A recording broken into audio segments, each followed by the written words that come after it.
Hey there, welcome to day 40 of our Be a Better You annual challenge. Sharon Horne-Ellstrom here, and today we're talking about one of my favorite topics, so I'll try not to go long, letting go strategies.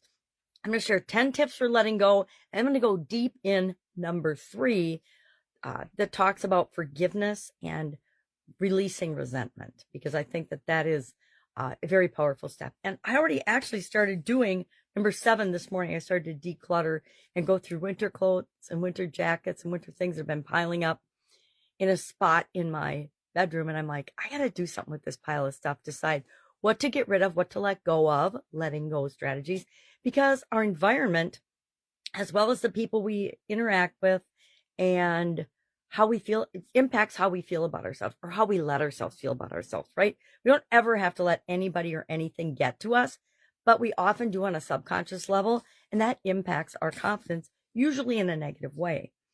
So what are 10 strategies we can, I'm just going to run through the list.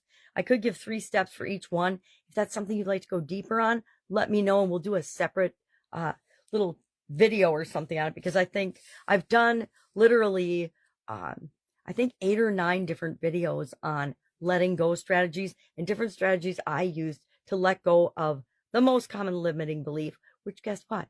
Even though I did all those things, it still pops up and rears its ugly head every once in a while, but it doesn't last with me very long. And that is, of course, the I'm not good enough, I don't deserve, I'm not worthy, that whole line of thinking.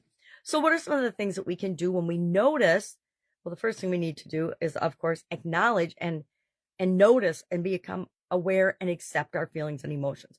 We're feeling the way we're feeling for a reason, and we can stuff it down and ignore it for decades sometimes, or we can deal with it and we can let it go. And it's, of course, much healthier to let go of it sooner rather than later, when it can absolutely fester and have a negative impact on different areas and aspects of our life, but most assuredly our confidence level, what we will and will not do, the opportunities we'll even allow ourselves to see because we don't think we're worthy or good enough or whatever.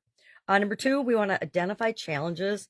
We want to identify those thoughts and beliefs that aren't serving us anymore, or those relationships, and we want to challenge them. We want to challenge a living belief. Do I really have to stay in this marriage? It's absolutely soul-sucking and sick, and do I really have to stay here? Well, the answer is no. Do I choose to stay there? Sometimes yes, sometimes no, etc. Then finally, or not finally, then third, forgive and release resentments. And with respect to this, you can write a forgiveness letter. I love the whole forgiveness letter thing. I've written lots of them, never sent them, but it gets all of this stuff out of our system. You can practice empathy, try to see the situation from the other person's shoes. Now, that works with normal people, regular situations. But if you're involved with somebody who's mentally ill, somebody who is a narcissist, which I consider mental illness, and somebody who is willing to abuse you or treat you badly, then maybe you don't want to empathize with them. You want to just get the hell out.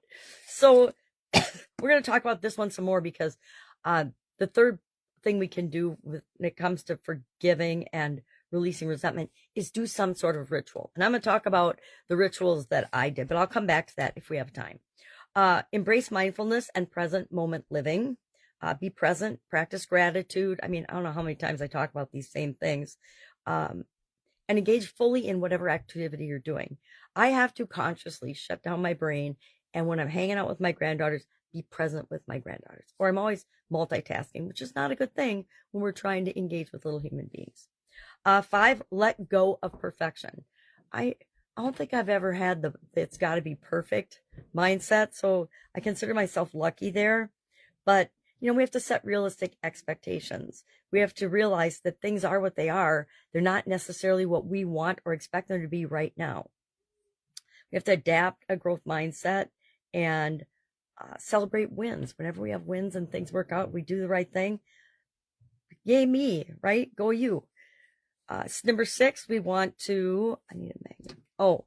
Detach from toxic relationships. Absolutely positively set boundaries. If somebody doesn't honor your boundaries, probably not the right person to be in a relationship with. If someone is toxic to you, and they might be a great person to everybody else in the world, but they are absolutely toxic and terrible to you, you need to get out of that situation. Can ask me how I know that someday. And finally, surround yourself with supportive people, people that love and appreciate you for who you are.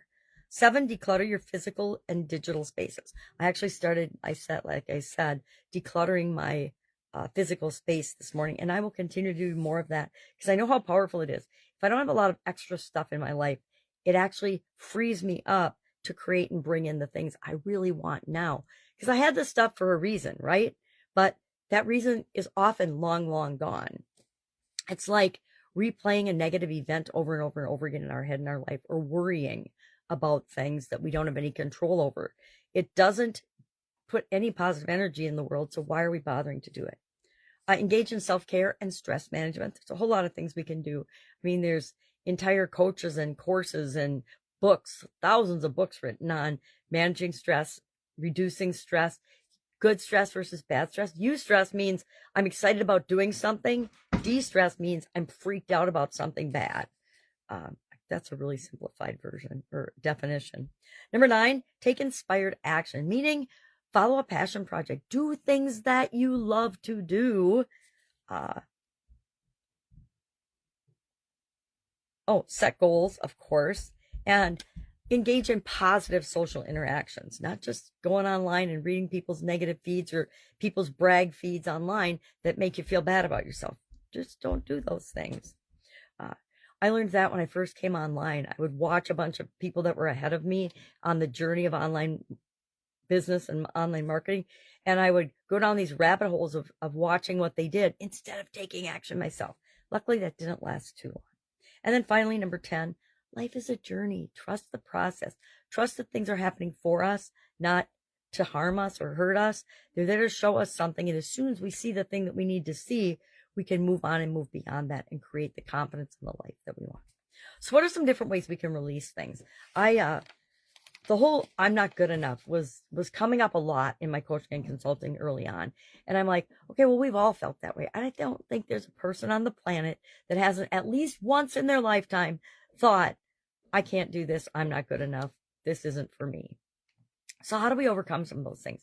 I took a whole day one day and just found creative ways to let go of that I'm not good enough belief. And I wrote it on a paper towel and burned it in a bucket. I wrote it on Post-it notes. I put it on a mirror and I put mirror cleaner on and I rubbed it off. I put it on a balloon and popped the balloon. And I put it on another balloon and I let the balloon go. I wrote it in the sand down by the river and let the water wash it away.